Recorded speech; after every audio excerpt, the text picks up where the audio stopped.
Assalamualaikum warahmatullahi wabarakatuh. Apa kabar sahabat Al-Fatah yang dimuliakan Allah? Semoga kita dalam keadaan sehat, dilimpahkan rezekinya dan diberikan keberkahan dunia dan akhirat. Amin ya robbal alamin.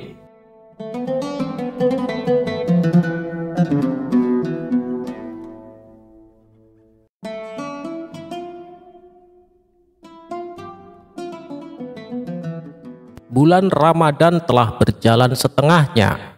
Di awal-awal bulan, masjid penuh sesak dengan jamaah yang semangat beribadah. Namun begitu memasuki pertengahan bulan, suasana mulai berubah. Saf-saf sholat taraweh yang tadinya rapat mulai renggang, dan wajah-wajah yang awalnya bersemangat mulai jarang terlihat. Abu Nawas memperhatikan fenomena ini dengan senyum penuh arti. Ia punya ide untuk mengingatkan orang-orang agar tetap semangat beribadah hingga akhir Ramadan. Suatu malam, saat sholat taraweh baru saja selesai, Abu Nawas naik ke mimbar dan berkata dengan suara lantang, "Wahai saudara-saudaraku, aku ingin memberi kabar gembira." Orang-orang yang masih berada di masjid langsung tertarik. "Apa itu Abu Nawas?" tanya seorang jamaah. Abu Nawas tersenyum. "Alhamdulillah, kita sudah menjalankan puasa setengah bulan. Jadi aku rasa sudah cukup. Mulai besok, aku tidak akan puasa lagi. Aku sudah setengah jalan, dan setengahnya lagi bisa aku lakukan di bulan berikutnya," ucap Abu Nawas. Orang-orang terkejut. "Hah? Mana bisa begitu? Puasa Ramadan itu harus penuh Abu Nawas," protes seseorang. Abu Nawas mengangguk. "Nah, begitu juga dengan ibadah yang lain. Jika kalian tidak mau mengurangi puasa, mengapa kalian mengurangi sholat taraweh? Bukankah semangat kita di awal Ramadan harus tetap terjaga hingga akhir?"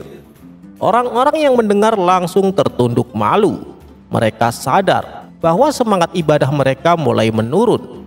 Sejak malam itu, sholat taraweh kembali ramai dan semangat Ramadan tetap menyala hingga akhir bulan. Abu Nawas hanya tersenyum puas.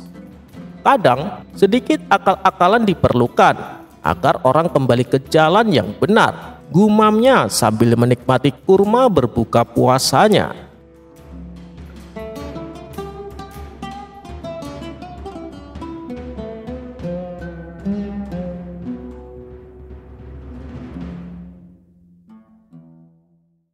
Pada suatu pagi di kerajaan, raja mengalami masalah besar. Ia selalu mengantuk saat sidang kerajaan. Para penasehat istana sudah mencoba segala cara, dari membacakan puisi keras-keras hingga memukul gong di dekat telinganya. Namun raja tetap menguap sepanjang hari. Karena sudah tidak tahan dengan ngantuknya, Baginda Raja pun mengumumkan sayembara. Siapapun yang bisa membuat tetap terjaga saat sidang akan diberi hadiah emas yang berlimpah. Mendengar sayembara itu, Abu Nawas tertawa kecil. Ia tahu satu rahasia, kopi. "Aha, aku punya cara yang lebih ampuh dari gong kerajaan," katanya sambil menggiling biji kopi yang ia bawa dari perjalanan jauhnya. Namun ia tak mau sekedar membuat raja terjaga. Abu Nawas ingin sedikit bermain-main dengan kelicikannya. Di hadapan raja, Abu Nawas membawa secangkir kopi hitam pekat. Asapnya mengepul, aromanya menggoda. Setelah berada di hadapan Baginda Raja, Abu Nawas berkata, "Baginda, ini bukan sekedar minuman, ini adalah ramuan mata elang. Hanya raja-raja agung yang boleh meminumnya," kata Abu Nawas dengan ekspresi serius. Raja mengangkat alisnya. "Ramuan mata elang? Kenapa aku belum pernah mendengarnya?" Abu Nawas mendekat dan berbisik, "Karena ini rahasia besar Baginda. Minuman ini akan membuat Baginda Raja tidak pernah ngantuk lagi. Tapi ada efek sampingnya." "Efek samping apa?" tanya raja dengan penasaran. "Siapapun yang meminumnya tidak akan bisa tidur sebelum menyelesaikan pekerjaannya. Jika Baginda punya pekerjaan yang belum selesai, Baginda akan terus terjaga selamanya. Mendengar itu raja tercengang. Wah, berarti ini ramuan sakti. Aku akan mencobanya. Tanpa ragu, raja meneguk kopi itu. Dalam sekejap matanya terbuka lebar. Ia merasakan energi luar biasa mengalir di tubuhnya. Hebat, aku tidak mengantuk sama sekali, seru Baginda Raja. Para penasehat yang melihat kejadian itu mulai panik. Mereka tahu bahwa raja punya banyak pekerjaan yang belum diselesaikan. Jika benar ramuan itu membuat raja tak bisa tidur sebelum semua pekerjaannya tuntas, artinya raja akan terus bekerja tanpa henti. Singkat cerita, seharian penuh raja menandatangani dokumen, mendengarkan laporan, bahkan membaca ulang semua hukum kerajaan. Malam pun tiba, tapi raja masih segar bugar. Penasehat kerajaan pun mulai panik. Baginda, sudah malam, tidurlah, kata penasehat istana. Aku tidak bisa, aku masih punya banyak pekerjaan, kata raja sambil terus menulis. Hari kedua berlalu, tapi raja tetap terjaga. Hari ketiga, lingkaran hitam mulai muncul di bawah matanya, tapi ia masih tetap bekerja. Penasehat istana akhirnya berlutut di hadapan Abu Nawas. Tolong Abu Nawas, Baginda tidak bisa tidur. Bagaimana cara menghilangkan efeknya?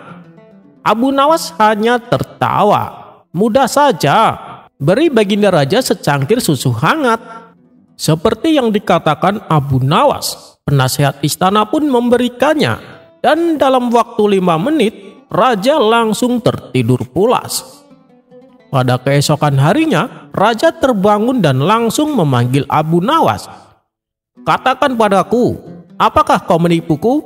Ramuan mata elang itu hanya kopi biasa. Abu Nawas tersenyum lebar. Baginda benar, tapi lihatlah sisi baiknya. Kopi membuat Baginda Raja tetap terjaga untuk bekerja, dan susu membuat Baginda Raja tertidur nyenyak. Dari kejadian itu, Baginda Raja tahu bahwa solusi tidak selalu harus ajaib, kadang cukup sederhana.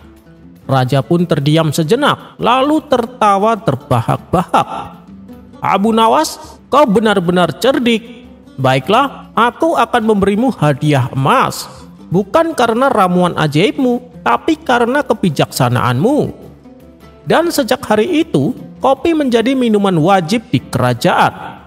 Dan Abu Nawas, ia menjadi legenda tidak hanya sebagai orang paling cerdik, tetapi juga sebagai penemu kopi pertama di kerajaan.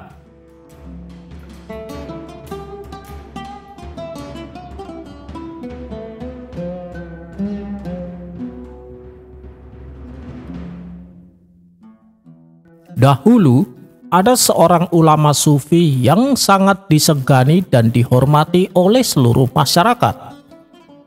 Ulama sufi tersebut bernama Syekh Jalaluddin Rumi. Suatu malam, Jalaluddin Rumi mengundang gurunya untuk datang ke rumah. Dengan senang hati gurunya pun menerima undangan tersebut. Maka berangkatlah ia ke rumah Jalaluddin Rumi.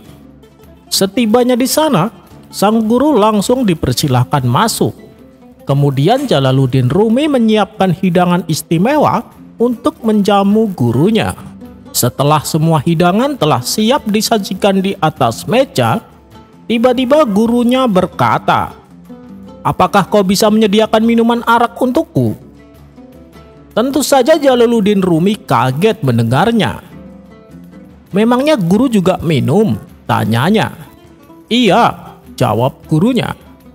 "Maaf guru, saya tidak mengetahui hal ini," balas Jalaluddin Rumi. "Nah, sekarang kau sudah tahu, maka sediakanlah," ujar gurunya. "Tapi guru, waktu sudah larut malam, dari mana aku bisa mendapatkan arak?" tanya Jalaluddin Rumi. "Perintahkanlah salah satu pembantumu untuk membelinya," jawab gurunya. "Wahai guru, kalau aku menyuruh pembantuku, dia akan mengira aku suka minum arak. kehormatanku akan hilang di hadapannya, dan aku akan dicap sebagai orang munafik," balas Jalaluddin Rumi. "Kalau begitu, kau sendiri pergilah keluar untuk membeli minuman arak," kata gurunya menyarankan. "Wahai guru, seluruh kota mengenalku sebagai orang yang terhormat, bahkan mereka memuliakanku. Bagaimana mungkin aku keluar membeli arak?" balasnya. "Kalau kau memang muridku, kau harus menyediakan apa yang aku inginkan. Tanpa minuman arak, aku tidak akan memakan hidanganmu, dan aku tidak akan mengajakmu bicara," ujar gurunya. Karena kecintaan pada gurunya, akhirnya Jalaluddin Rumi menuruti permintaannya. Kemudian ia mengenakan jubah panjang untuk menyembunyikan botol arak yang akan dibelinya. Maka pergilah ia ke pemukiman kaum Nasrani. Sebelum sampai ke pemukiman tersebut, tidak ada satu orang pun yang berpikir macam-macam terhadapnya.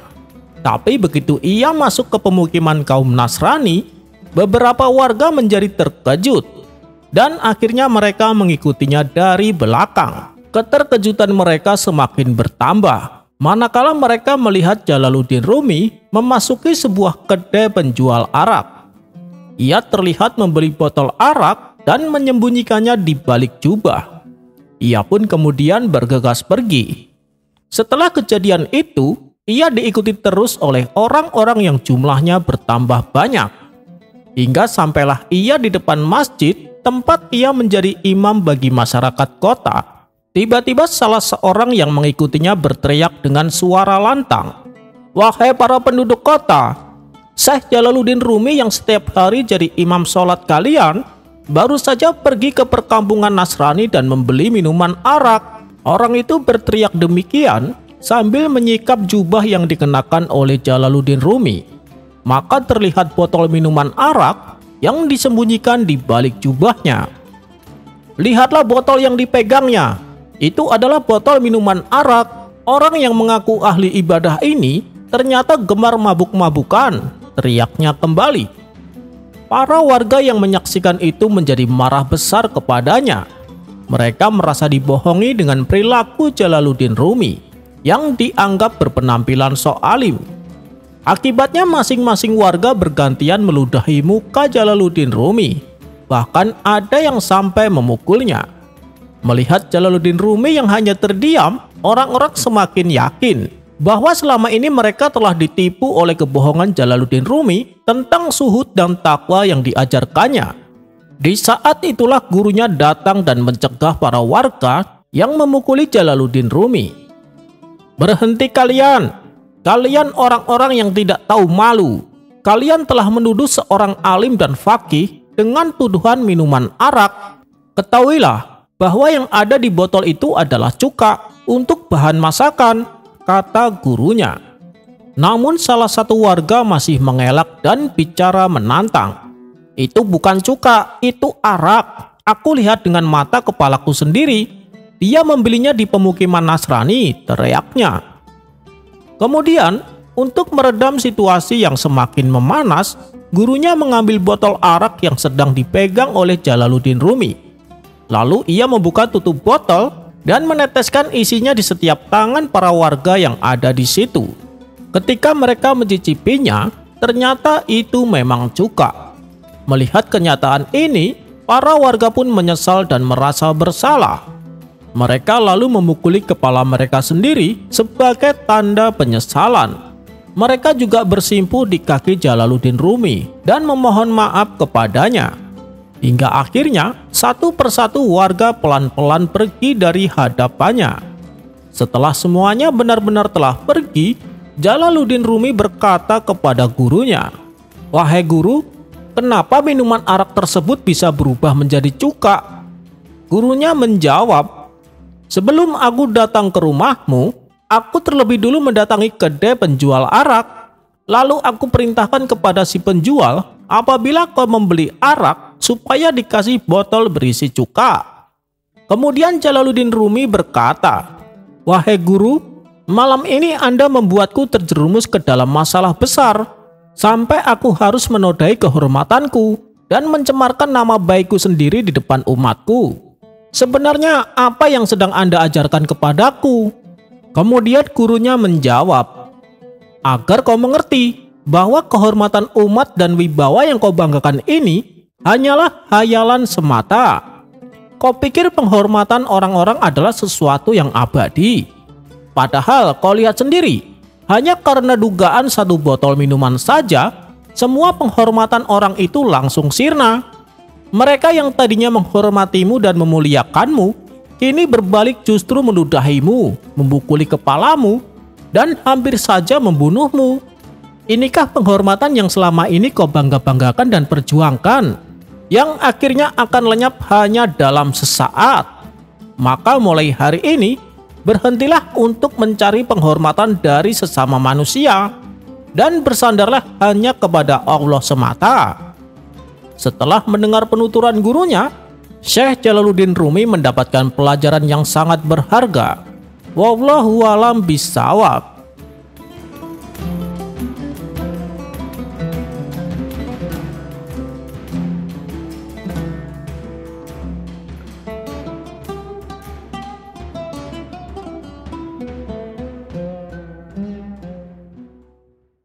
Dikisahkan ada seorang lelaki yang suka sekali berdebat, apalagi kalau mengenai sejarah agama Islam.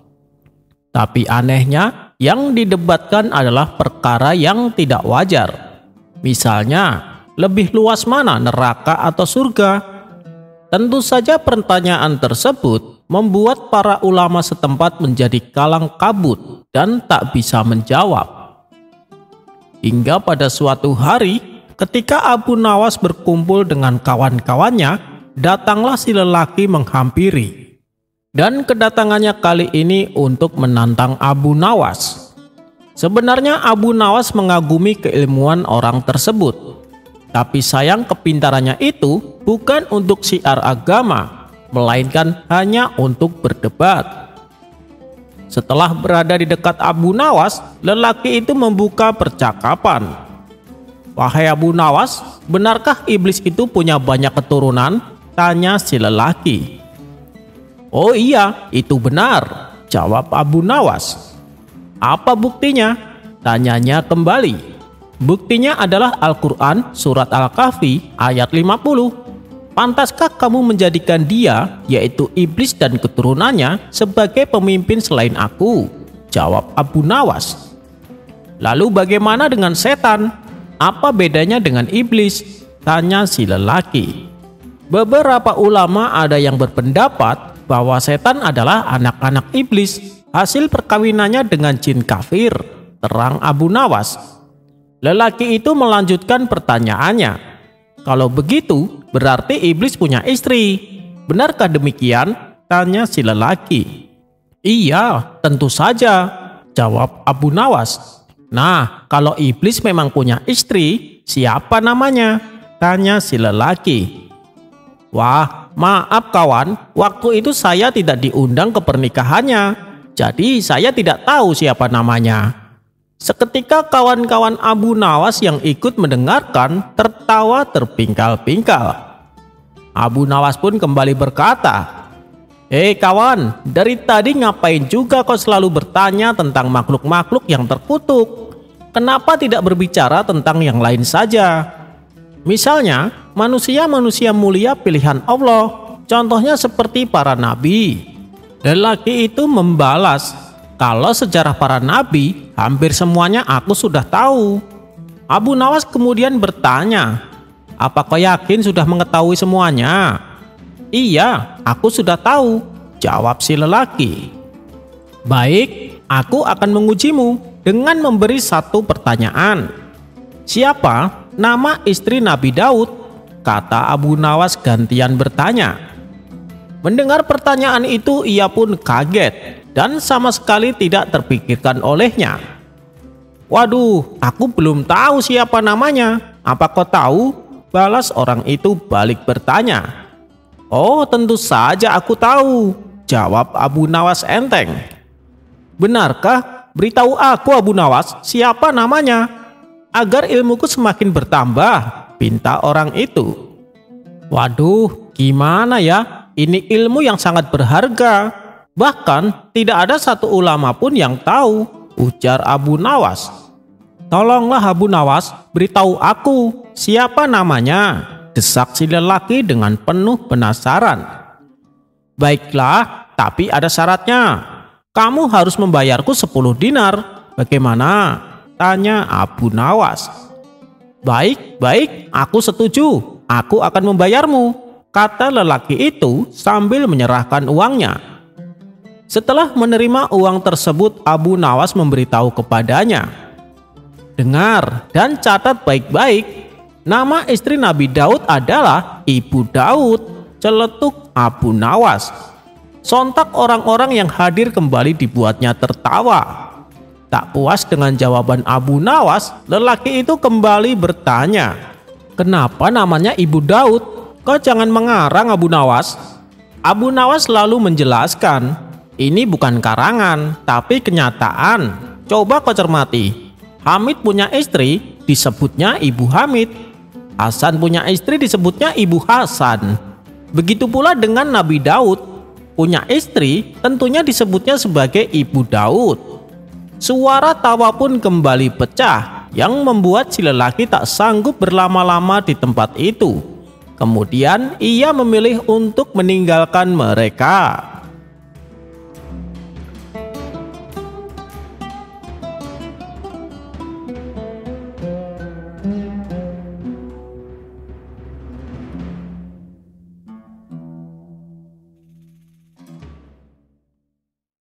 Menjelang hari raya Idul Adha, bagi umat muslim yang mampu dianjurkan untuk berkurban.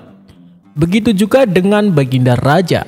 Ia berkurban ratusan unta dan kambing, lalu dibagikan kepada fakir miskin. Namun sayang, baginda raja tidak kuat bila melihat darah keluar, sehingga ia tak bisa menyaksikan langsung hewan-hewan kurbannya disembelih. Ketika sholat Id selesai dilaksanakan, orang-orang berbondong-bondong ke lapangan untuk menyaksikan prosesi penyembelihan hewan kurban. Sementara baginda raja memilih tetap duduk di dalam masjid. Melihat hal itu, Abu Nawas pun segera menghampirinya. Paduka yang mulia, kenapa Paduka terlihat sedih? Ayo kita ke lapangan. Hewan kurbannya akan segera disembelih, ajak Abu Nawas. Aku takut melihat darah Abu Nawas. Hal inilah yang membuatku sedih. Lebih baik aku duduk di sini saja, sahut baginda raja. Oh, jadi itu alasannya, gumam Abu Nawas. Lalu terlintas di benaknya akan sebuah ide konyol untuk mengerjai baginda raja. Kalau tahu begini, harusnya aku yang jadi tukang jagalnya, supaya Paduka bisa ikut menyaksikan, ujar Abu Nawas. Maksudnya bagaimana Abu Nawas? Tanya baginda raja bingung. Saya bisa menyembelih kambing tanpa mengeluarkan darah, jelas Abu Nawas. Ah, itu tidak mungkin. Itu suatu hal yang mustahil, timpal baginda raja. Tentu saja bisa Paduka, saya akan membuktikannya, kata Abu Nawas. Baiklah, kalau kau memang bisa, aku akan memberi hadiah 1 ekor unta. Tapi kalau kamu gagal, kau akan mendapat hukuman. Bagaimana? Tantang baginda raja. Siap Paduka yang mulia, sahut Abu Nawas. Maka keduanya pun pergi keluar masjid dan berjalan menuju ke tengah lapangan. Sesampainya di sana, kemudian Abu Nawas mulai menggambar seekor kambing jantan yang gemuk. Coba sebutkan hewan apa ini? Tanya Abu Nawas. Itu seekor kambing jantan, jawab baginda raja. Lalu Abu Nawas menghapus gambar kepala kambingnya. Tetapi setelah itu, ia menggambar lagi kepala kambing yang terpisah dari badannya. Lihatlah Paduka, sekarang kambingnya telah aku potong, tanpa mengeluarkan darah sedikit pun, ucap Abu Nawas sambil tersenyum. Melihat hal itu, baginda raja pun tertawa terpingkal-pingkal. Ia pun lalu memberi Abu Nawas hadiah yang dijanjikan. Bukan karena kecerdikannya, melainkan karena kelucuannya yang bisa membuat Baginda Raja tertawa.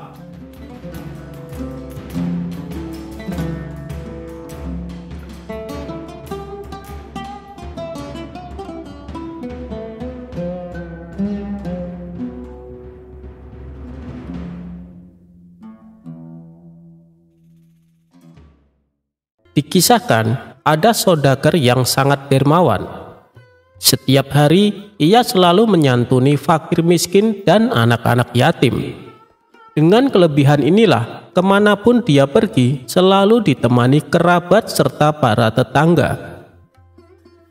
Suatu hari saat bersama kawannya, saudagar kaya raya itu terlihat murung. Sepertinya tengah memikirkan sesuatu.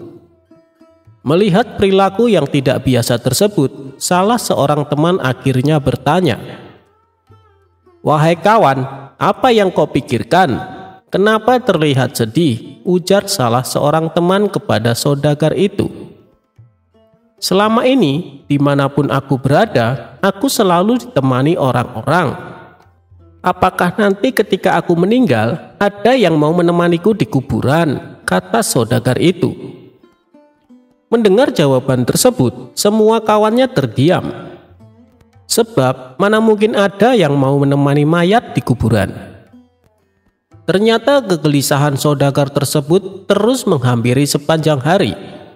Akhirnya dia menulis surat wasiat. "Barang siapa yang mau menemaniku selama 40 hari di dalam kubur, setelah aku mati nanti, aku akan beri warisan separuh dari harta peninggalanku." Lalu ditanyakan hal itu kepada anak-anaknya untuk menjaganya di dalam kubur nanti. "Mana mungkin kami sanggup menjaga ayah, karena saat itu ayah sudah menjadi mayat," ujar anak-anak saudagar yang menolak permintaan itu. Keesokan harinya, si saudagar memanggil semua kerabat yang terdiri dari kakak dan adiknya. Namun, lagi-lagi permintaan dia ditolak karena dianggap tidak wajar. "Mana ada orang yang sanggup melakukan itu, meskipun setengah dari hartamu diberikan," kata para kerabat menjelaskan.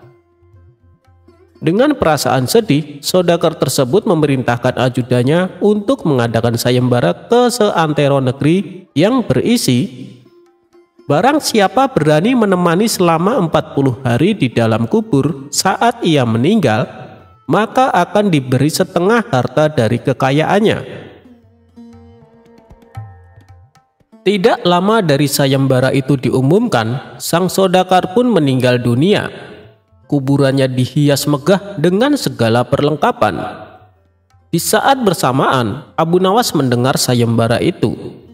Dengan tergesa-gesa, dirinya menuju rumah si saudagar untuk memberitahu bahwa ia bersedia menjalani sayembara tersebut. Keesokan harinya dikebumikanlah saudagar itu.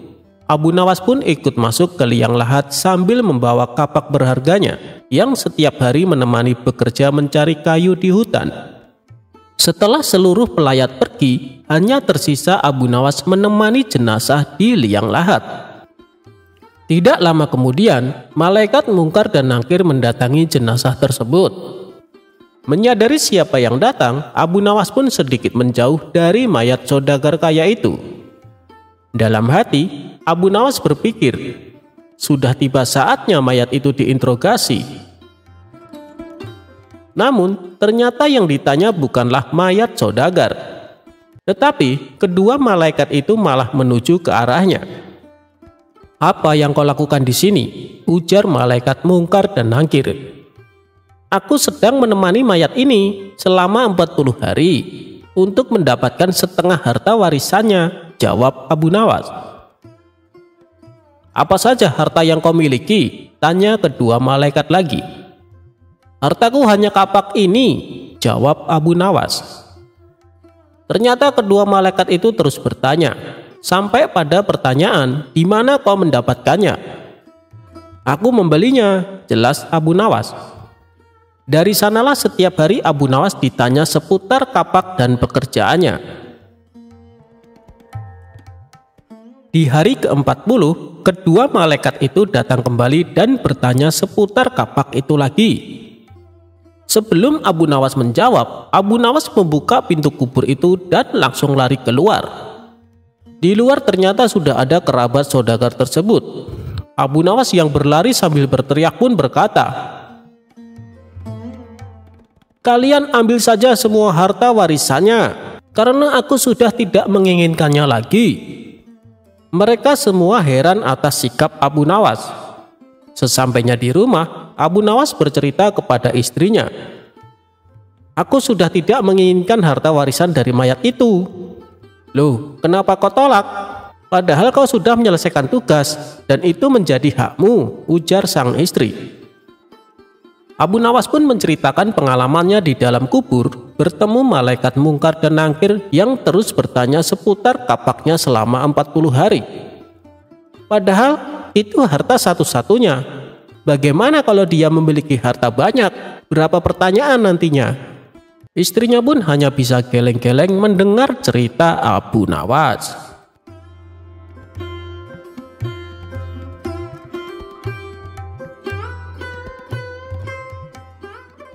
Abu Nawas bikin utusan Baginda Raja tak bisa buang air besar.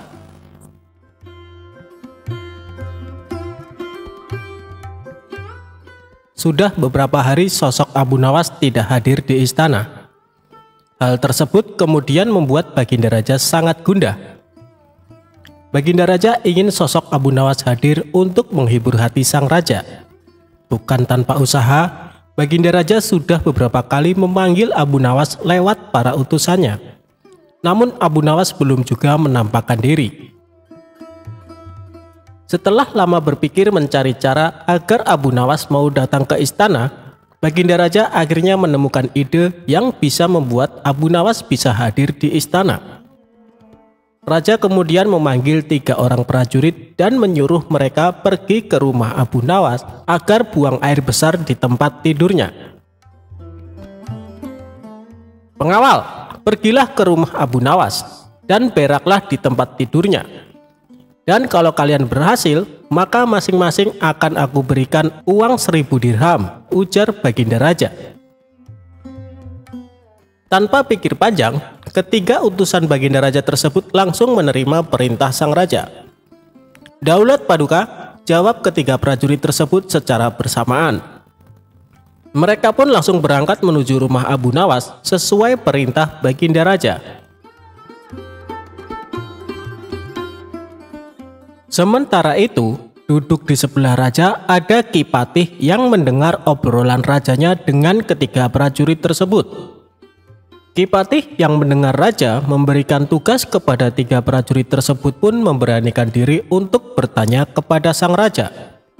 Ia merasa aneh dengan tugas yang diberikan Baginda Raja. "Maaf Paduka, bukankah tugas yang diberikan itu tampak aneh dan menghina?" tanya Patih. "Patih, memang benar, tapi itulah siasatku agar Abu Nawas segera hadir ke istana," jawab Baginda Raja. "Apakah gerangan rencana Baginda?" tanya Ki Patih belum paham. "Nanti kamu akan segera mengetahuinya. Sekarang kamu ikutilah ketiga anak buahmu itu dan intailah mereka, lalu sampaikan kepada Abu Nawas. Bila dia berhasil menggagalkan tugas pengawalnya, maka Abu Nawas akan aku beri uang 3000 dirham dan sekaligus ia boleh memukul utusanku itu," kata Baginda Raja. Prajurit tiba di rumah Abu Nawas. Dengan perasaan yang masih bingung, Patih segera melaksanakan perintah raja. Dia segera berkemas dan menuju ke rumah Abu Nawas. Para prajurit Baginda Raja yang sudah berangkat lebih dulu akhirnya tiba di rumah Abu Nawas. Tanpa basa-basi, ketiganya langsung mengetuk pintu rumah Abu Nawas. Tak lama setelah itu, Abu Nawas pun membukakan pintu dan bertemu ketiga utusan Baginda Raja. "Kami diutus oleh Baginda Raja untuk buang air besar di tempat tidurmu. Karena ini perintah Raja, kamu tidak boleh menolak," kata salah satu prajurit. Saya sama sekali tidak keberatan. Silahkan saja kalau kalian mampu melaksanakan perintah raja, jawab Abu Nawas dengan santai. Betul, tanya prajurit raja memastikan. Ya, silahkan saja, sahut Abu Nawas. Abu Nawas mengawasi orang-orang itu beranjak ke tempat tidurnya dengan perasaan geram yang sudah ia tahan. Berak di tempat tidurku. Betul-betul kelewatan, gumam Abu Nawas dalam hati. Tak mau ranjang tidurnya dikotori, Abu Nawas memutar otaknya untuk mencari cara agar para utusan baginda raja tersebut mengurungkan niatnya. Setelah berpikir beberapa saat, Abu Nawas akhirnya menemukan cara untuk menggagalkan tugas para utusan tersebut. Pada saat utusan itu hendak bersiap-siap buang air besar, mendadak Abu Nawas berkata di balik jendela kamar, "Hei para utusan raja, ada yang lupa saya sampaikan kepada kalian," kata Abu Nawas. "Apa itu?"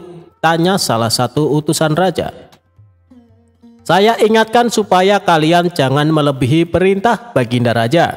Jika kalian melanggar, saya akan pukul kalian dengan sebuah pentungan besar, dan setelah itu saya akan laporkan kepada baginda bahwa kalian melanggar perintahnya," jelas Abu Nawas. Dengan cekatan Abu Nawas segera mengambil sebatang kayu besar yang ada di dapur rumahnya. Abu Nawas kemudian berlari kembali ke kamarnya dengan membawa pentungan kayu besar yang ia ambil di dapur rumahnya. "Hei, apa maksudmu tadi Abu Nawas?" tanya salah satu utusan. "Ingat, perintah raja hanya buang air besar saja dan tidak boleh lebih dari itu," jawab Abu Nawas. "Ya, benar," jawab utusan raja.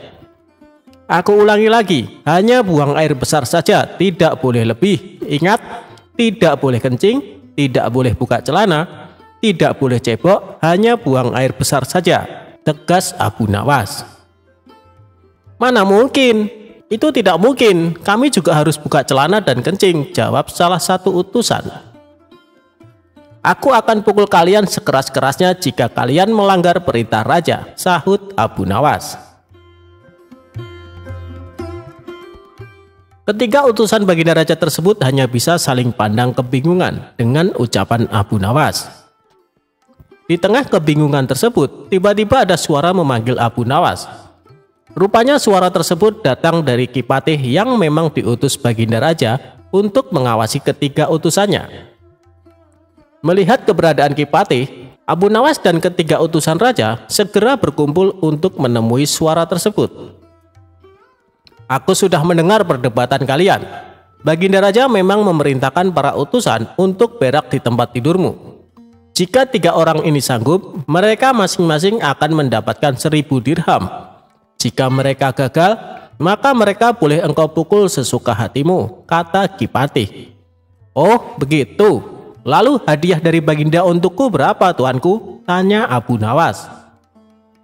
"Sekarang juga engkau boleh menghadap baginda raja untuk menerima 3000 dirham," jawab Kipatih. Mendengar jawaban Kipatih, Abu Nawas dibuat kaget serta gembira. Sebelum menghadap baginda raja, Abu Nawas kembali mengambil pentungannya lalu mengejar ketiga utusan raja yang hampir buang air besar di ranjangnya. Ketiga utusan tersebut lari terbirit-birit. Kipatih dan Abu Nawas dibuat tertawa terpingkal-pingkal dengan tingkah ketiga utusan tersebut. "Abu Nawas, baginda raja sangat yakin engkau dapat mengatasi masalah ini. Baginda memang menginginkan kehadiranmu di istana untuk menghibur hatinya yang saat ini sedang gundah gulana," jelas Kipatih. Abu Nawas menyetujui perintah Kipatih dan mereka segera berangkat menuju istana untuk menemui baginda raja serta mengambil hadiah 3000 dirham.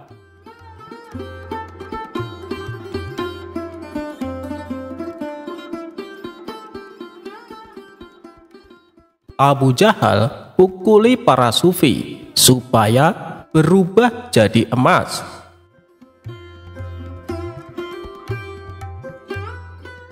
Berawal dari adanya seorang pedagang sukses bernama Abdul Malik. Ia dikenal sebagai orang baik dari negeri Khurasan. Kekayaannya yang berlimpah selalu dimanfaatkan untuk bersedekah. Abdul Malik kerap mengundang orang-orang miskin untuk makan bersama di rumahnya. Sampai ada suatu hari, dia menyedekahkan hampir semua hartanya dan merasakan kelegaan yang jauh lebih nikmat dibandingkan ketika memberi hanya sebagian kecil. Kelegaan itu membuatnya memutuskan menggunakan tiap harta miliknya untuk kesejahteraan fakir miskin. Abdul Malik membebaskan hatinya dari segala kekayaan duniawi dan berserah diri kepada takdir Allah Subhanahu wa Ta'ala. Suatu ketika saat sedang menunaikan sholat, Abdul Malik melihat sosok gaib muncul dari lantai kamarnya. Sosok itu ternyata seorang laki-laki berjubah berpenampilan layaknya seorang sufi. Laki-laki misterius tersebut menghampiri Abdul Malik dan berkata, "Wahai Abdul Malik, manusia murah hati dari Khurasan, aku adalah dirimu sendiri karena engkau telah berbuat kebajikan yang sungguh mulia. Kau mampu melepaskan diri dari kekayaan tanpa merasa menjadi orang hebat. Oleh karena itu, aku menganugerahkan kau dari sumber anugerah yang sejati. Ketahuilah, setiap hari dengan cara ini aku akan muncul di depanmu. Saat itu pukullah aku dan aku akan berubah menjadi emas. Ambillah emas itu sebanyak yang kau mau. Tak perlu khawatir kau akan menyakitiku, sebab yang kau ambil akan diganti dari sumber segala anugerah." Setelah berkata demikian, sosok itu pun lenyap seketika.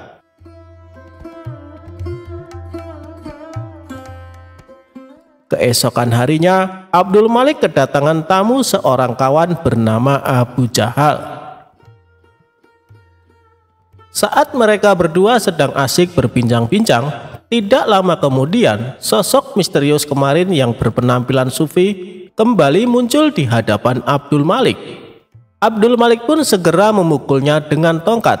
Seketika itu juga lelaki misterius yang dipukulnya berubah menjadi emas. Abdul Malik lalu mengambil bagiannya dan juga memberikan emas kepada Abu Jahal. Melihat peristiwa yang menakjubkan tersebut, Abu Jahal hanya bengong dan terpana.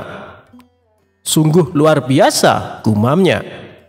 Tanpa mengerti kejadian sebelumnya, Abu Jahal mulai berpikir, alangkah gembiranya jika bisa melakukan hal serupa. Abu Jahal mengetahui bahwa kaum sufi rata-rata punya kekuatan tertentu. Ia pun menyimpulkan hanya perlu memukul mereka untuk mendapatkan emas. Maka terbesitlah di benak Abu Jahal sebuah ide konyol. Dia mengadakan sebuah jamuan pesta makan yang hanya dihadiri para sufi. Ketika para sufi ini sudah makan kenyang, Abu Jahal diam-diam mengeluarkan tongkat dan tanpa ampun dihantamnya para tamu undangan sampai tersungkur ke tanah. "Kenapa tidak ada yang berubah jadi emas?" batin Abu Jahal.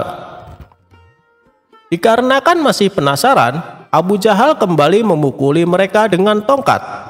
Tentu saja perbuatan ini membuat para sufi ketakutan. Mereka serempak kabur berlarian meninggalkan rumah Abu Jahal. Akibat perbuatan tersebut, para sufi mengadukan Abu Jahal kepada Tuan Hakim. Setelah itu ditangkaplah Abu Jahal dan disidangkan. Di hadapan Tuan Hakim, Abu Jahal beralasan bahwa perbuatannya ini semata-mata ingin meniru Abdul Malik. Pasalnya, dia pernah melihat Abdul Malik memukul seorang sufi, dan seketika itu juga orang yang dipukul berubah menjadi emas. Mendengar pengakuan Abu Jahal yang tidak masuk akal, Tuan Hakim kembali bertanya, "Apa kau yakin dengan yang kau lihat, Abu Jahal?" "Hamba yakin sekali, Tuan Hakim. Kalau tidak percaya, panggil saja Abdul Malik kemari," jawab Abu Jahal. Maka dipanggillah Abdul Malik ke pengadilan untuk dimintai keterangan. Dalam perjalanan ke pengadilan, sosok sufi misterius yang bisa berubah jadi emas membisikkan kepada Abdul Malik apa yang harus dikatakan. "Wahai Tuan Abdul Malik, apa benar yang dikatakan Tuan Abu Jahal?" tanya Tuan Hakim. "Menurut saya Abu Jahal sudah tidak waras, Tuan Hakim. Bisa saja dia sedang berusaha menutup-nutupi hobinya menyiksa orang tanpa alasan," ujar Abdul Malik. "Memang hamba mengenalnya, Tuan Hakim, tetapi yang ia ceritakan tentang kejadian di rumah hamba tidak lebih dari akal-akalan belaka," imbuhnya. Abu Jahal sempat membantah dan memprotes perkataan Abdul Malik. Ia juga menunjukkan barang bukti berupa emas yang didapat dari Abdul Malik. Abu Jahal, Abdul Malik itu saudagar kaya, tentu punya banyak emas," balas Tuan Hakim. Dikarenakan tidak punya bukti dan yang diceritakan tidak masuk akal, akhirnya Abu Jahal dihukum penjara. Sementara Abdul Malik masih melakukan rutinitas seperti biasa, memberikan sedekah uang dan makanan kepada fakir miskin setiap harinya.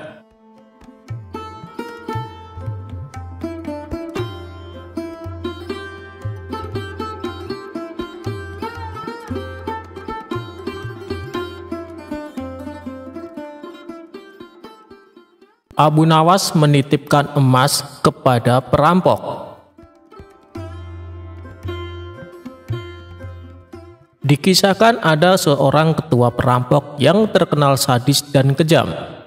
Ia mempunyai puluhan anak buah yang juga tak kalah sadisnya.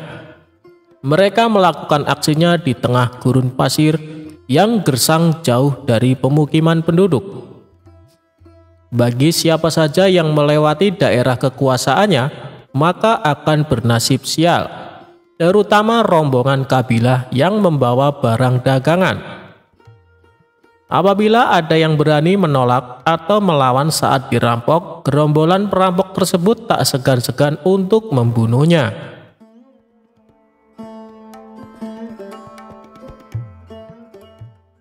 Suatu ketika, Tuan Hamid berencana pergi ke negeri seberang untuk membawakan pesanan sebuah perhiasan emas.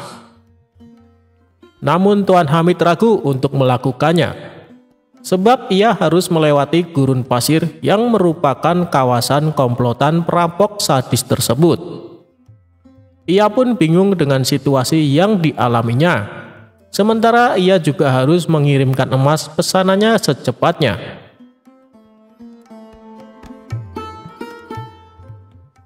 Setelah merenung agak lama, terlintas di benaknya sosok Abu Nawas.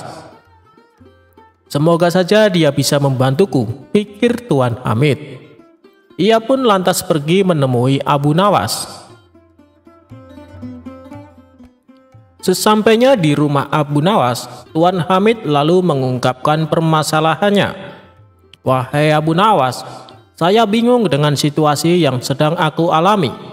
Barangkali kamu bisa membantuku," pinta Tuan Hamid. "Masalah apa yang membuatmu bingung?" tanya Abu Nawas.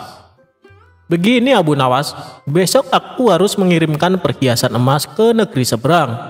Tapi aku takut karena harus melewati gurun pasir yang merupakan kawasan komplotan perampok sadis.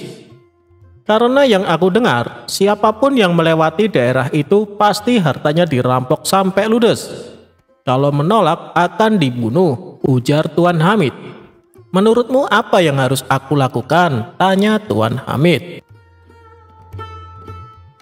Sejenak Abu Nawas terdiam. Dalam hati ia berkata, "Mereka memang perampok yang sadis. Yang aku dengar, tidak ada yang bisa selamat melewati daerah itu, kecuali dengan pertolongan Allah." "Ya sudah, begini saja Tuan Hamid. Saya akan membantumu, biarkan aku yang melakukan tugas itu," ucap Abu Nawas. "Maksudmu kamu yang akan mengantarkan emasnya?" tanya Tuan Hamid. "Benar Tuan Hamid, itu pun kalau Tuan mengizinkan," jawab Abu Nawas. "Tentu saja Abu Nawas, saya justru malah berterima kasih kalau kamu berhasil menjalankan tugas ini. Kamu akan saya kasih hadiah," balas Tuan Hamid kegirangan. Singkat cerita, berangkatlah Abu Nawas membawakan emas Tuan Hamid. Dia ikut rombongan kabilah besar yang sama-sama menuju ke negeri seberang. Saat tengah malam tiba, sampailah mereka di tengah gurun pasir yang merupakan daerah komplotan perampok sadis. Dari kejauhan Abu Nawas melihat ada gubuk kecil yang dihuni oleh satu orang. Maka terlintaslah di benaknya sebuah ide untuk menyelamatkan emas yang dibawanya sebelum dihadang para perampok. Lebih baik aku titipkan emas ini kepada orang penghuni gubuk itu, pikir Abu Nawas. Ia pun segera memisahkan diri dari rombongan, berjalan menuju gubuk tersebut. "Kawan, bolehkah saya menitipkan barang ini sebentar?" tanya Abu Nawas. Orang penghuni gubuk itu menjawab, "Oh, silahkan, taruh saja di dalam." Setelah menitipkan emas, Abu Nawas lalu mengejar rombongannya dan kembali berjalan bersama para kabilah.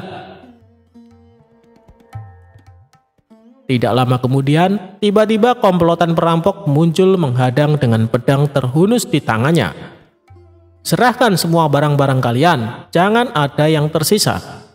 Bila kalian melawan atau menolak, kami tak segan-segan membunuh kalian," ancam komplotan perampok.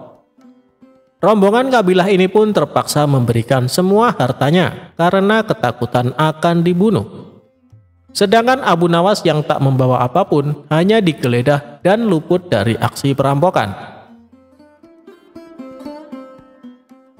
Ketika semua barang dan harta berhasil didapatkan, komplotan perampok ini lalu pergi meninggalkan Abu Nawas dan rombongannya. "Alhamdulillah, emas yang kubawa bisa selamat," ucap Abu Nawas dalam hati. Kemudian Abu Nawas berniat ingin kembali mendatangi gubuk tempat di mana ia menitipkan emasnya.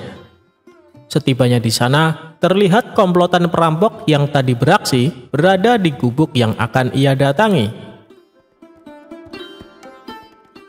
"Celaka, ternyata aku salah orang. Yang aku titipi emas justru dialah ketua perampoknya," kata Abu Nawas kecewa. Saat ia hendak pergi berpaling, dari kejauhan si ketua perampok melihat kehadiran Abu Nawas. "Hei tuan, kemarilah, jangan takut," teriaknya. Sesaat Abu Nawas ragu dengan tawaran ketua perampok tersebut. "Kalaupun aku lari, aku pasti akan mudah ditangkap mereka, dan bisa-bisa aku dibunuhnya. Lebih baik aku datangi saja. Hanya kepada Allah aku meminta perlindungan," ucap Abu Nawas dalam hati. Lalu Abu Nawas memberanikan diri menghampiri mereka. "Tuan, mau mengambil barang titipan Tuan?" tanya ketua perampok. "Benar, saya kesini berniat untuk mengambilnya," jawab Abu Nawas. "Ambillah dan segera tinggalkan tempat ini," ucap ketua perampok. Abu Nawas sempat terkejut dan heran dengan ucapannya. Tak ingin membuang waktu, Abu Nawas segera mengambil emas titipannya dan pergi meninggalkan tempat itu. Saat Abu Nawas berjalan menjauh, sayup-sayup ia mendengar percakapan para komplotan perampok tersebut. "Kenapa membiarkan orang asing itu mengambil hartanya?" tanya salah satu anak buahnya. Sang ketua perampok menjawab, "Orang asing itu telah mempercayaiku. Seperti aku mempercayai Allah akan menerima taubatku suatu saat nanti. Aku hargai kepercayaan orang asing itu agar Allah menghargai kepercayaanku pula." Mendengar hal itu, barulah Abu Nawas tahu bahwa sebenarnya si ketua perampok adalah orang yang ingin bertobat.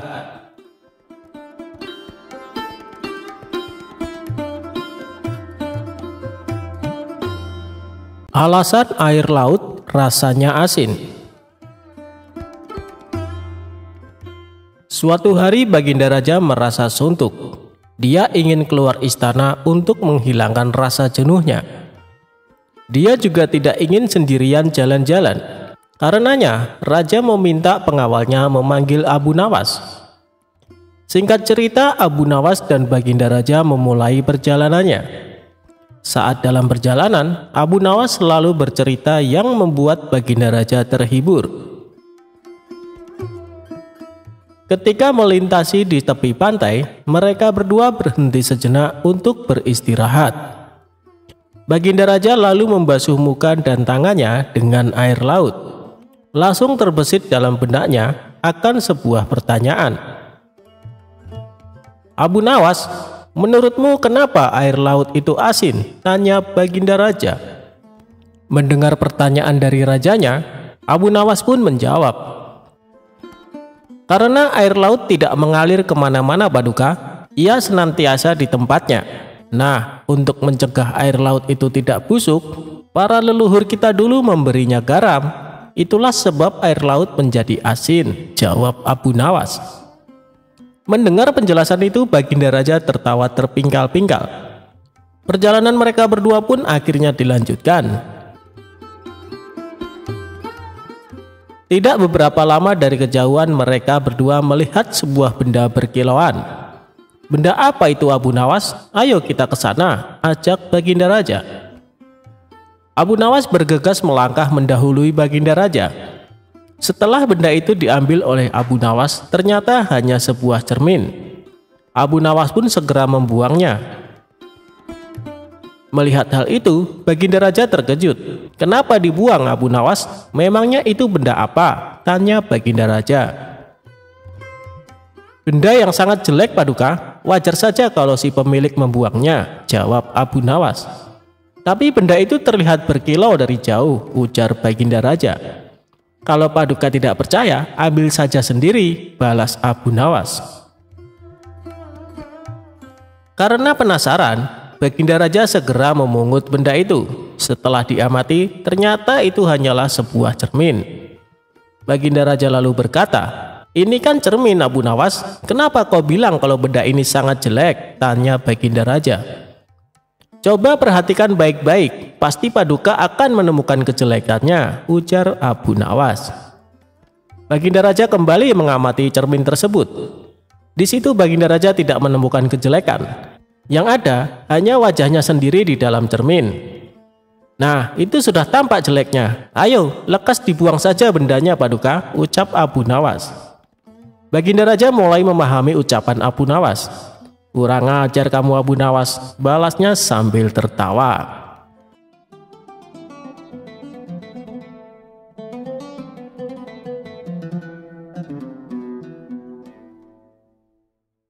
Seperti hari-hari sebelumnya, Abu Nawas diperintahkan Baginda untuk menghadapnya di istana kerajaan.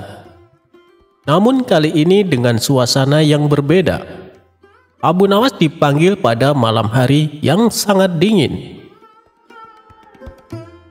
Di tengah obrolan yang sedang asik-asiknya, tiba-tiba Baginda Raja bertanya, "Wahai Abu Nawas, apakah engkau mau telanjang bulat di atas atap malam ini?" "Tergantung pada imbalannya Baginda Raja," jawab Abu Nawas. "Kali ini engkau akan aku beri 500 dirham jika mampu melaksanakannya," jawab Baginda Raja.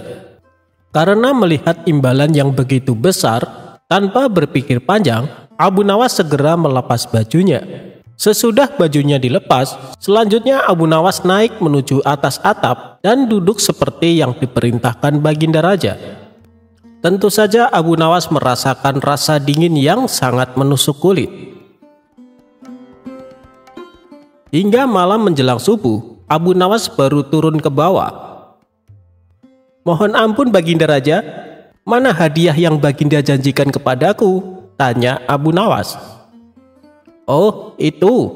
Sabar dulu wahai Abu Nawas. Jadi semalaman apa yang telah engkau lihat?" tanya Raja. "Hamba tidak melihat apa-apa tuanku yang mulia. Hanya seberkas cahaya yang terlihat dari kejauhan," jawab Abu Nawas. "Waduh, kalau begitu engkau tidak berhak untuk mendapatkan imbalan, karena engkau telah dihangati oleh cahaya itu," jelas Baginda Raja. "Loh, bagaimana bisa seperti itu Baginda?" "Karena kedinginan, hamba semalam hampir saja mati," protes Abu Nawas. Namun Baginda tidak ingin mendengar protes dari Abu Nawas. Lebih dari itu, Baginda justru menyuruh Abu Nawas untuk segera pulang ke rumahnya. Karena tidak mau dianggap melawan titah sang raja, akhirnya Abu Nawas pulang dengan rasa dingin dan sedikit kecewa. karena gagal membawa 500 dirham tadi. Akan tetapi, di tengah perjalanan, Abu Nawas berkata dalam hati, "Ada-ada saja, bagaimana mungkin Baginda ingkar janji? Kalau begitu, aku harus mendapatkan yang semestinya jadi milikku."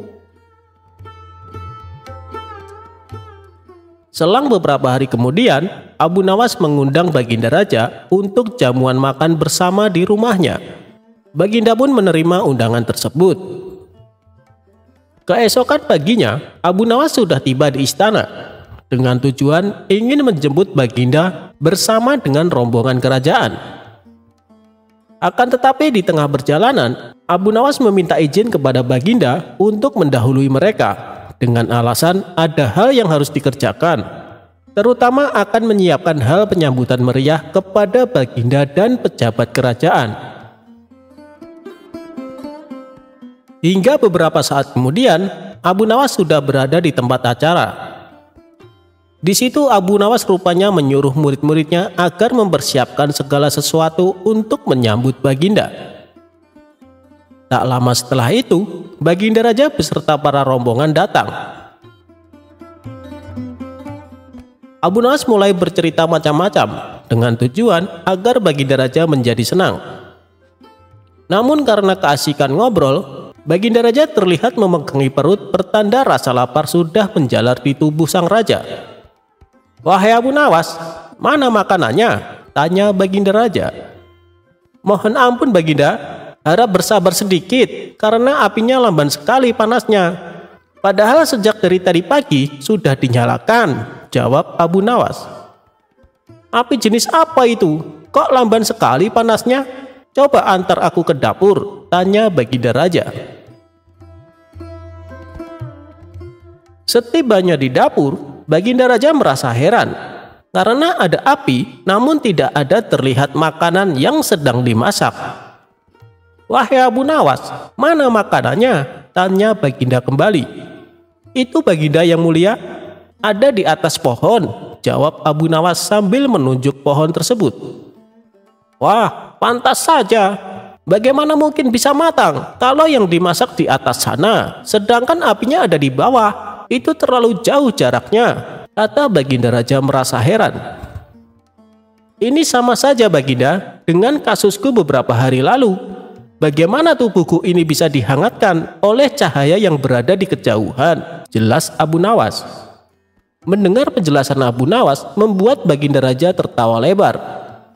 Baginda kemudian menyuruh pengawalnya untuk memberikan 2 kali lipat dari hadiah yang pernah dijanjikan, yaitu 1000 dirham.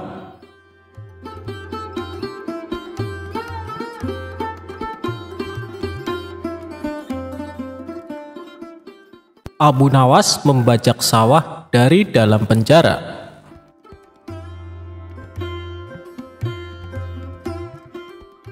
Berawal dari sebuah keteledoran yang tidak bisa ditoleransi pihak kerajaan, Abu Nawas menjadi buronan Baginda Raja.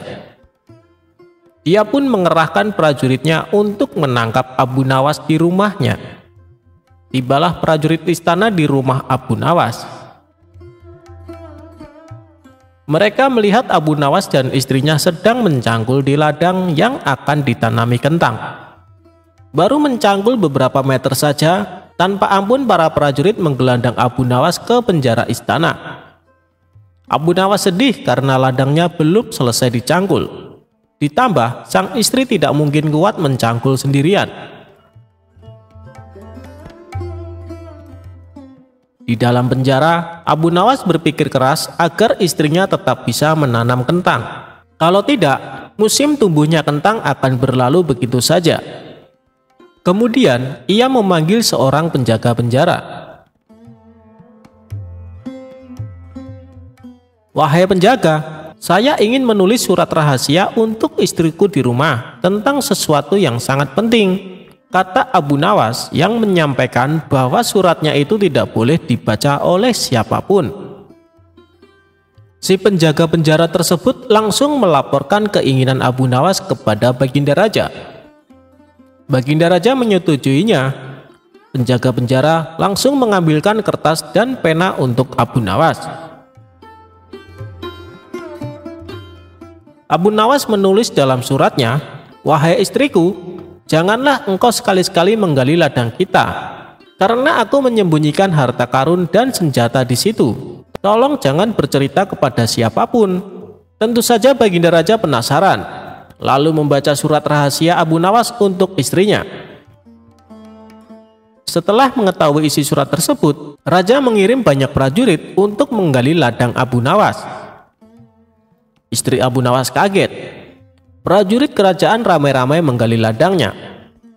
Setelah sekian lama para prajurit menggali di seluruh ladang, namun tidak mendapatkan apa-apa.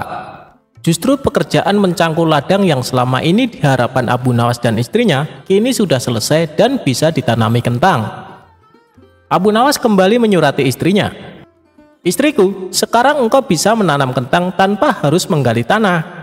Itulah cerdiknya Abu Nawas, meski di dalam penjara, ia masih bisa membajak ladangnya.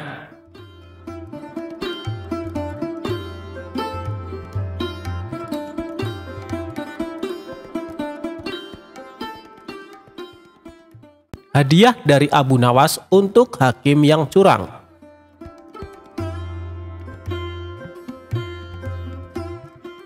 Sewaktu-waktu kerajaan sedang dalam keadaan genting. Hakim yang dikenal adil baru saja meninggal. Sang raja telah mengajukan hakim pengganti, namun ternyata perilakunya sangat tidak adil. Abu Nawas sebagai pribadi yang kritis, akhirnya langsung turun tangan menyelesaikan urusan negaranya itu. Abu Nawas tidak mau jika kerajaan yang menjadi tempat berdiskusi dengan Baginda Raja menjadi tempat kemaksiatan dan ketidakadilan. Abu Nawas yang mengetahui negaranya sedang diterpa darurat krisis, akhirnya turut prihatin. Ia berinisiatif untuk menyadarkan para hakim itu dengan caranya sendiri. Hingga pada sewaktu-waktu, Abu Nawas mendatangi seorang hakim untuk mengurus suatu perjanjian. Tetapi hakim di kota Abu Nawas selalu beralasan tidak punya waktu untuk menandatangani perjanjian tersebut. Kondisi ini terus berlangsung terus-menerus, hingga Abu Nawas menarik kesimpulan bahwa sang hakim minta disuap. Namun Abu Nawas mengetahui bahwa suap menyuap merupakan sesuatu yang diharamkan oleh agama. Maka dari itu, Abu Nawas memutuskan untuk melemparkan keputusan kepada si hakim sendiri.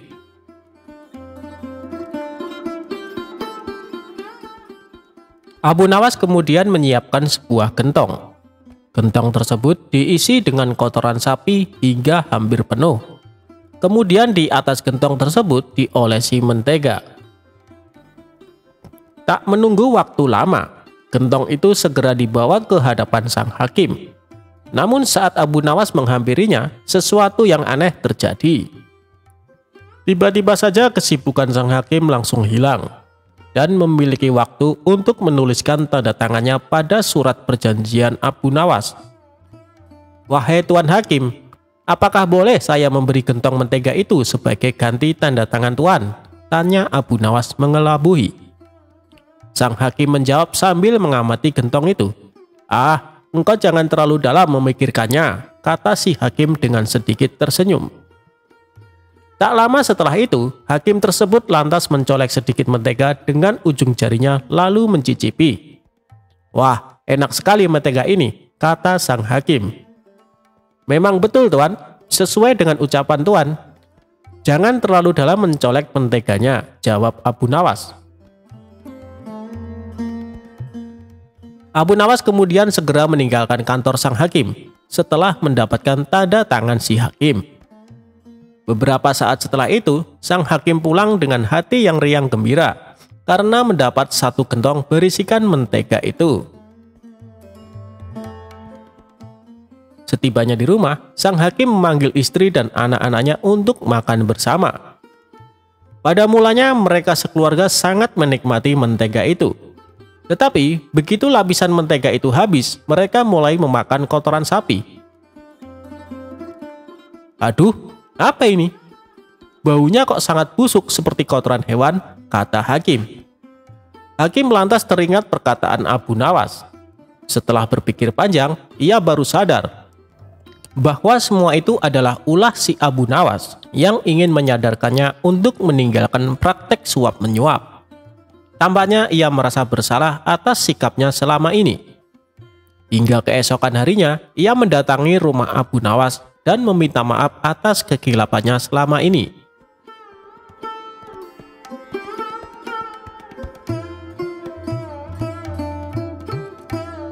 Abu Jahal pukuli para sufi supaya berubah jadi emas.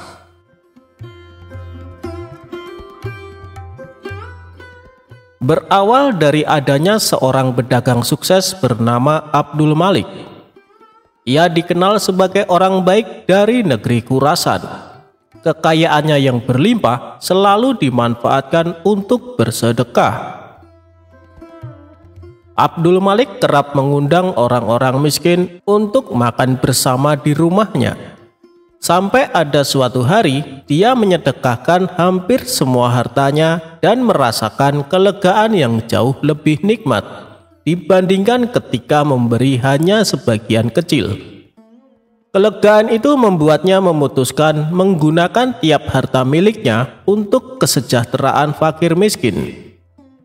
Abdul Malik membebaskan hatinya dari segala kekayaan duniawi dan berserah diri kepada takdir Allah Subhanahu wa Ta'ala. Suatu ketika saat sedang menunaikan sholat, Abdul Malik melihat sosok gaib muncul dari lantai kamarnya. Sosok itu ternyata seorang laki-laki berjubah berpenampilan layaknya seorang sufi. Laki-laki misterius tersebut menghampiri Abdul Malik dan berkata, "Wahai Abdul Malik, manusia murah hati dari Khurasan, aku adalah dirimu sendiri karena engkau telah berbuat kebajikan yang sungguh mulia. Kau mampu melepaskan diri dari kekayaan tanpa merasa menjadi orang hebat. Oleh karena itu, aku menganugerahkan kau dari sumber anugerah yang sejati. Ketahuilah, setiap hari dengan cara ini aku akan muncul di depanmu. Saat itu pukullah aku dan aku akan berubah menjadi emas. Ambillah emas itu sebanyak yang kau mau. Tak perlu khawatir kau akan menyakitiku, sebab yang kau ambil akan diganti dari sumber segala anugerah." Setelah berkata demikian, sosok itu pun lenyap seketika.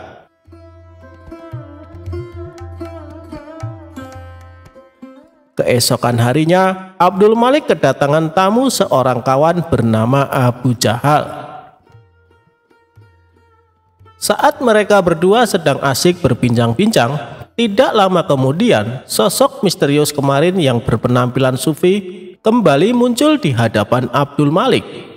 Abdul Malik pun segera memukulnya dengan tongkat. Seketika itu juga, lelaki misterius yang dipukulnya berubah menjadi emas. Abdul Malik lalu mengambil bagiannya dan juga memberikan emas kepada Abu Jahal. Melihat peristiwa yang menakjubkan tersebut, Abu Jahal hanya bengong dan terpana. "Sungguh luar biasa," gumamnya. Tanpa mengerti kejadian sebelumnya, Abu Jahal mulai berpikir, alangkah gembiranya jika bisa melakukan hal serupa. Abu Jahal mengetahui bahwa kaum sufi rata-rata punya kekuatan tertentu. Ia pun menyimpulkan hanya perlu memukul mereka untuk mendapatkan emas. Maka terbesitlah di benak Abu Jahal sebuah ide konyol. Dia mengadakan sebuah jamuan pesta makan yang hanya dihadiri para sufi. Ketika para sufi ini sudah makan kenyang, Abu Jahal diam-diam mengeluarkan tongkat dan tanpa ampun dihantamnya para tamu undangan sampai tersungkur ke tanah. "Kenapa tidak ada yang berubah jadi emas?" batin Abu Jahal. Dikarenakan masih penasaran, Abu Jahal kembali memukuli mereka dengan tongkat. Tentu saja perbuatan ini membuat para sufi ketakutan. Mereka serempak kabur berlarian meninggalkan rumah Abu Jahal. Akibat perbuatan tersebut, para sufi mengadukan Abu Jahal kepada Tuan Hakim. Setelah itu ditangkaplah Abu Jahal dan disidangkan. Di hadapan Tuan Hakim, Abu Jahal beralasan bahwa perbuatannya ini semata-mata ingin meniru Abdul Malik. Pasalnya, dia pernah melihat Abdul Malik memukul seorang sufi, dan seketika itu juga orang yang dipukul berubah menjadi emas. Mendengar pengakuan Abu Jahal yang tidak masuk akal, Tuan Hakim kembali bertanya, "Apa kau yakin dengan yang kau lihat, Abu Jahal?" "Hamba yakin sekali, Tuan Hakim. Kalau tidak percaya, panggil saja Abdul Malik kemari," jawab Abu Jahal. Maka dipanggillah Abdul Malik ke pengadilan untuk dimintai keterangan. Dalam perjalanan ke pengadilan, sosok sufi misterius yang bisa berubah jadi emas membisikkan kepada Abdul Malik apa yang harus dikatakan. "Wahai Tuan Abdul Malik, apa benar yang dikatakan Tuan Abu Jahal?" tanya Tuan Hakim. "Menurut saya Abu Jahal sudah tidak waras, Tuan Hakim. Bisa saja dia sedang berusaha menutup-nutupi hobinya menyiksa orang tanpa alasan," ujar Abdul Malik. "Memang hamba mengenalnya, Tuan Hakim, tetapi yang ia ceritakan tentang kejadian di rumah hamba tidak lebih dari akal-akalan belaka," imbuhnya. Abu Jahal sempat membantah dan memprotes perkataan Abdul Malik. Ia juga menunjukkan barang bukti berupa emas yang didapat dari Abdul Malik. Abu Jahal, Abdul Malik itu saudagar kaya, tentu punya banyak emas," balas Tuan Hakim. Dikarenakan tidak punya bukti dan yang diceritakan tidak masuk akal, akhirnya Abu Jahal dihukum penjara. Sementara Abdul Malik masih melakukan rutinitas seperti biasa, memberikan sedekah uang dan makanan kepada fakir miskin setiap harinya.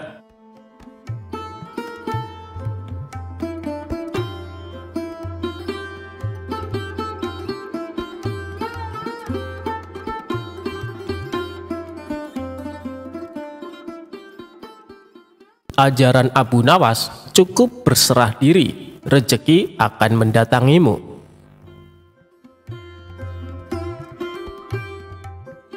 Suatu hari, Baginda Raja mengundang sejumlah ulama untuk berkumpul di istana. Tentu saja termasuk Abu Nawas. Raja mengundang Abu Nawas dan para ulama untuk membahas berbagai hukum Islam. Dengan begitu, Raja tetap bisa menimba ilmu tanpa harus meninggalkan kediamannya. Ulama fikih menyampaikan keilmuan seputar halal haram dalam hukum agama Islam. Ulama tauhid menyampaikan keilmuannya seputar keesaan Allah Subhanahu wa Ta'ala beserta kekuasaannya yang meliputi alam semesta. Begitu juga dengan ulama lainnya. Setelah masing-masing ulama menyampaikan ilmu sesuai bidangnya, tibalah giliran Abu Nawas. Dikarenakan bingung harus menyampaikan apa, Abu Nawas pun berkata, "Ampun Paduka yang mulia, apa yang ingin Paduka dengar dari hamba? Hamba rasa para ulama ini sudah menyampaikan semuanya." "Kalau menurutmu demikian, baiklah, berarti sekarang waktunya tanya jawab," ucap Baginda Raja. "Abu Nawas, apa yang kau ketahui mengenai rezeki?" tanya Baginda Raja. "Kita semua pasti meyakini bahwa rezeki datang dari Allah Subhanahu wa Ta'ala. Sebagaimana dalam firman-Nya, tidak ada suatu binatang melata pun di bumi melainkan Allah lah yang memberi rezekinya," jelas Abu Nawas. "Rezeki itu bisa datang dari mana saja, Paduka. Kita sebagai manusia cukup bertawakal dengan benar. Niscaya rezeki akan datang kepada kita. Lakukan yang menjadi bagianmu. Selanjutnya biarlah Allah yang mengurus lainnya." Ini berdasarkan hadis Nabi yang berbunyi, "Andai kalian bertawakal kepada Allah sebenar-benar tawakal, niscaya Allah akan memberikan rezeki kepada kalian sebagaimana Dia memberikan rezeki kepada burung yang pergi dalam keadaan lapar, lalu pulang dalam keadaan kenyang," papar Abu Nawas. Ternyata pandangan Abu Nawas mengenai rezeki tidak sama dengan para ulama yang hadir. "Wahai Abu Nawas, seandainya seekor burung tidak keluar dari sangkarnya, Bagaimana mungkin ia akan mendapatkan rezeki? Tanya salah satu ulama. Untuk mendapatkan rezeki dibutuhkan usaha dan kerja keras, Abu Nawas. Rezeki itu tidak datang sendiri, melainkan harus dicari dan didapatkan melalui sebuah usaha, timpal ulama yang lain. Tapi Abu Nawas bersikukuh dengan pendapatnya, sehingga terjadilah sedikit perdebatan di antara mereka. Tidak ingin debat berkepanjangan, Abu Nawas lalu berkata, "Begini saja, besok kita berkumpul lagi di sini dan buktikan pendapat kalian di hadapan Paduka Raja." Para ulama itu pun sepakat dengan tawaran Abu Nawas tersebut. Abu Nawas dan para ulama kemudian pamit kepada Baginda Raja meninggalkan istana. Setelah berpamitan kepada Baginda Raja, Abu Nawas pun segera pulang ke rumahnya, sebab ia harus mengajar murid-muridnya. Sementara para ulama tersebut sibuk mencari cara untuk membuktikan pendapat mereka.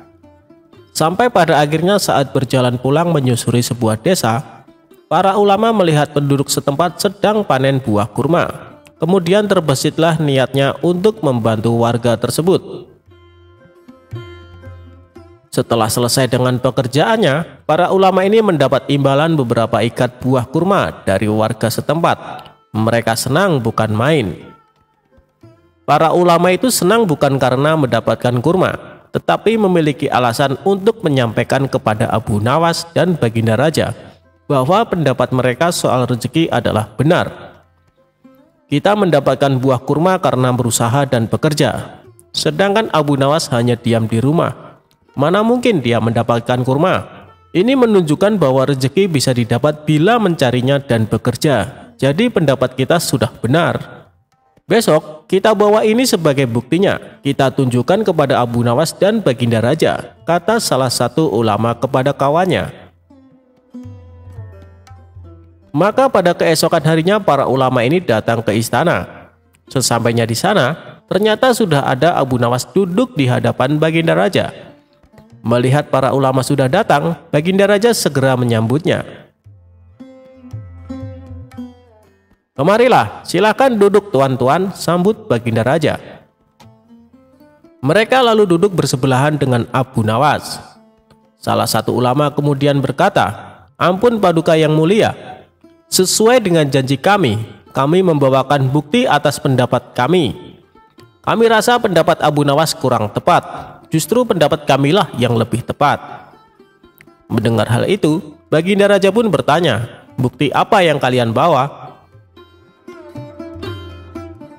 Para ulama ini segera menunjukkan beberapa ikat buah kurma dan meletakkannya di hadapan Abu Nawas dan Baginda Raja. "Buah kurma ini kami dapatkan karena kemarin kami bekerja membantu warga panen kurma. Jadi mengenai pendapat Abu Nawas yang mengatakan seseorang cukup bertawakal dengan benar nanti rezeki akan datang sendiri, kami rasa pendapat tersebut kurang tepat Paduka. Pendapat kamilah yang lebih tepat, karena rezeki itu harus dicari. Seandainya kami tidak bekerja membantu warga, kurma ini tentu tidak akan sampai di tangan kami. Sedangkan Abu Nawas kemarin hanya berdiam diri di rumah. Apakah Abu Nawas mendapat kurma seperti kami? Tentu saja tidak Paduka, karena kemarin Abu Nawas tidak bekerja," kata ulama menjelaskan. "Yang kalian katakan itu benar sekali. Aku sependapat dengan kalian," sahut Baginda Raja. Mendengar itu, Abu Nawas hanya tersenyum serta mengambil kurma dan mencicipinya. Kemudian ia berkata, "Kemarin aku memang hanya di rumah seharian, karena aku harus mengerjakan tugasku sebagai guru, yaitu mengajar murid-muridku. Hari ini saat kalian bercerita tentang kurma, tiba-tiba saja saya jadi kepingin. Alhamdulillah kalian datang bukan hanya membawa ceritanya, tapi juga buah kurmanya untukku. Bukankah ini juga bagian dari rezeki yang datang tanpa sebab, seperti yang hamba ucapkan dulu Paduka? Cukup dengan tawakal yang benar kepada Allah, niscaya Allah akan memberikan rezeki. Lakukanlah yang menjadi tugasmu, selanjutnya biarlah Allah yang mengurus lainnya. Hamba melakukan tugas sebagai guru, lalu Allah mengirim kalian membawakan kurma untukku," ucap Abu Nawas tidak mau kalah. Mendengar penjelasan Abu Nawas, para ulama pun langsung tertawa satu sama lain. "Kamu memang cerdik, Abu Nawas," puji Baginda Raja. Sementara para ulama ini meskipun berbeda pendapat tidak saling menyalahkan dan membenarkan pendapatnya sendiri. Begitulah indahnya Islam, saling menghormati meskipun berbeda pendapat.